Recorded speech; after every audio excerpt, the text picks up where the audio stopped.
23년 1분기 실적 발표 후 엔비디아는 가장 뜨거운 테크 기업이 되었습니다. 매출은 65억 2천 달러의 월가 전망보다 높은 82억 9천만 달러를 달성했죠. 주당 순이익, 즉 EPS도 시장 전망보다 월등히 높았습니다. 나스닥 시총 기준 애플, 마이크로소프트, 구글, 아마존닷컴과 함께 탑5에 진입했고요. 치솟는 주가에 너무 비싸다라는 평가가 나오고 있는데 사실 1분기 실적 발표 이전에도 비싸다는 평가를 받았습니다. 올해에만 100%가 넘게 올랐으니까요. 그럼에도 불구하고 실적 발표 이후 25% 이상 주가가 상승했습니다. 사실 엔비디아는 언제나 비싸다는 평가를 받았습니다. 비쌌는데 또 오르고 그래서 비싼데 또 올랐다는 뜻은 늘 미래 성장 가능성이 높았고 그 성장 가능성 이상으로 증명해왔다는 것을 뜻하죠. 이번 거꾸로 있는 테크에서는 미래를 예측하고 그 미래의 주인공이 된 엔비디아의 성장 스토리를 주가 예측 빼고 기술에 대한 딥한 얘기 빼고 아주 쉽게 거꾸로 읽습니다.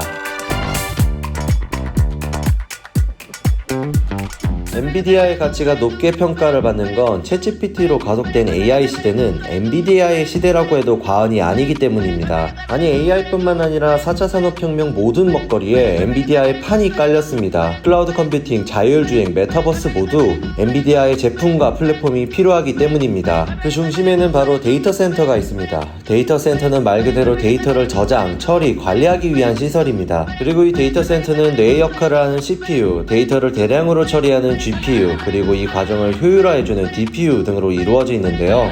여기서 비교적 최근에 만들어진 DPU와 그래픽 처리 장치인 GPU는 모두 엔비디아가 만든 개념입니다. 그만큼 독점에 가까운 점유율을 차지하고 있죠. 즉 미래 산업에 반드시 그리고 더 많이 필요할 데이터 센터는 엔비디아의 제품으로 만들어지는 것입니다. 그런데 최근 엔비디아의 핵심 고객인 마이크로소프트와 구글 등이 직접 GPU와 같은 반도체 칩을 개발 중이라고 합니다. 그렇다면 엔비디아 앞으로도 쭉 대체되지 않을 수 있을까요?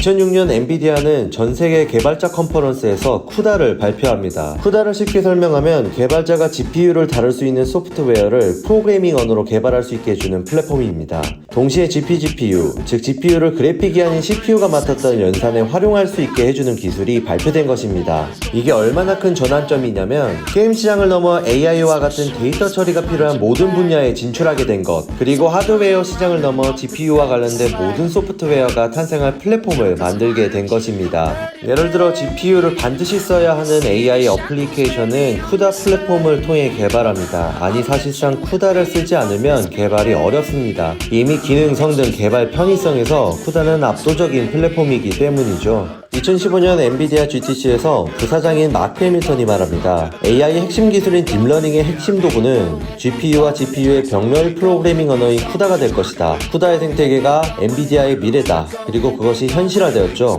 쿠다는 지금의 엔비디아를 만든 것은 물론 무너지기 쉽지 않은 경쟁 우위까지 만들어준 겁니다. 물론 쿠다가 현재 엔비디아의 경쟁 우위를 만들어주긴 했지만 엔비디아의 핵심이자 경쟁력은 결국 GPU입니다. 엔비디아의 모든 것이라 할 수 있고 엔비디아가 처음으로 만들어낸 GPU는 어떻게 탄생했을까요?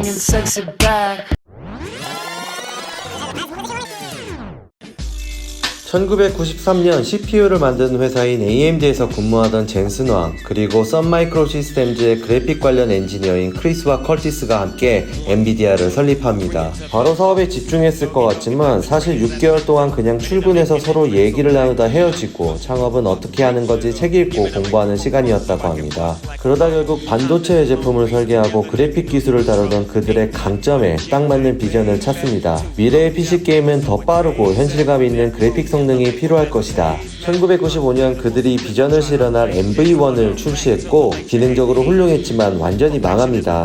그 당시 게임이 그 정도 그래픽 기능을 필요로 하지도 않았고 제품도 너무 비쌌기 때문이죠. 결국 직원의 70%를 해고해야 하는 위기를 맞이했지만 일본 게임 회사인 세가의 투자를 받아 3D 그래픽을 구현할 수 있는 제품을 내놓으며 위기를 극복하게 됩니다. 그렇게 1999년 CPU 도움 없이 데이터를 처리할 수 있는 첫 그래픽 카드인 지포스 256을 공개합니다. 그리고 전세계 세계 최초로 그래픽 프로세싱 유닛 GPU라는 말을 쓰게 되죠. 지포스 시리즈가 대성공하며 엔비디아는 첫 수요지였던 게임 시장에 집중합니다. 고객인 게임 회사에서 그래픽 관련 최적화 요청이 올 때마다 경쟁사였던 AMD와 달리 그들의 수요에 맞춰 제품을 최적화하고 심지어 자금을 지원하기도 합니다. 덕분에 게임 그래픽 시장 생태계는 엔비디아의 지포스를 중심으로 형성됩니다.